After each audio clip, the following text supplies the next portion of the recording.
പിന്നെ ഞാൻ ഈ സിനിമയിൽ ഒരു കള്ളത്തരം കാണിച്ചു. ഹിറ്റ്ലറിൽ അതിനകത്ത് അക്കരെ നിൽക്കുന്ന ചക്കരമാവിൽ ഒരു ഇത്തിരി മുത്തിരി മുന്തിരി മണിയുടെ.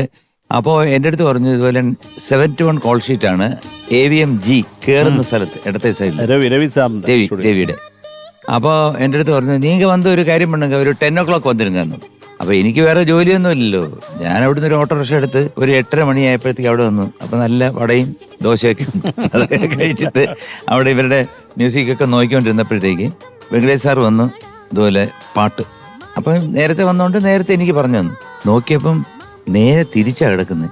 3 പ്രാവശ്യം എനിക്കായി ഐറ്റം മുത്തിരി ഒരു പ്രാവശ്യം തന്നെ പാടുന്ന. കാരണം ഇവിടെ കുത്തിയൊന്നും എടുക്കാൻ പറ്റൂല, ഒറ്റ പോക്ക ആദ്യം നോക്കി. അപ്പൊ ടേക്ക് റണ്ണിങ് എന്ന് പറഞ്ഞപ്പോ ചങ്കിടിച്ച ഒരു പാട്ടാണിത്. അപ്പൊ ഈ 3 പ്രാവശ്യം എന്നുള്ള ഞാൻ പറഞ്ഞു സാർ ഇത് വന്ന് ഫീമെയിൽ വോയിസ് ரொம்ப അഴകായിരിക്കും സാർ. അപ്പൊ ഉണ്ട് മറ്റൊരു കയറി വരുന്നു ഈ 2 പേരും നമ്മുടെ ഡയറക്ടേഴ്സ് പടത്തിന്റെ.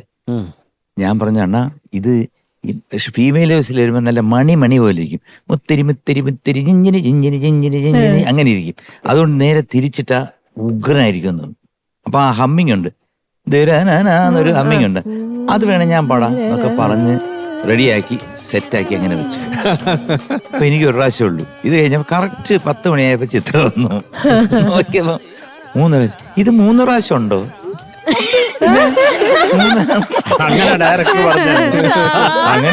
അങ്ങനാണ്.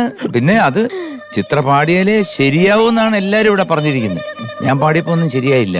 അങ്ങനെ ചെറിയൊരു കള്ളത്തരം, ചെറുതല്ലേ രക്ഷപ്പെടാൻ വേണ്ടിട്ടേ.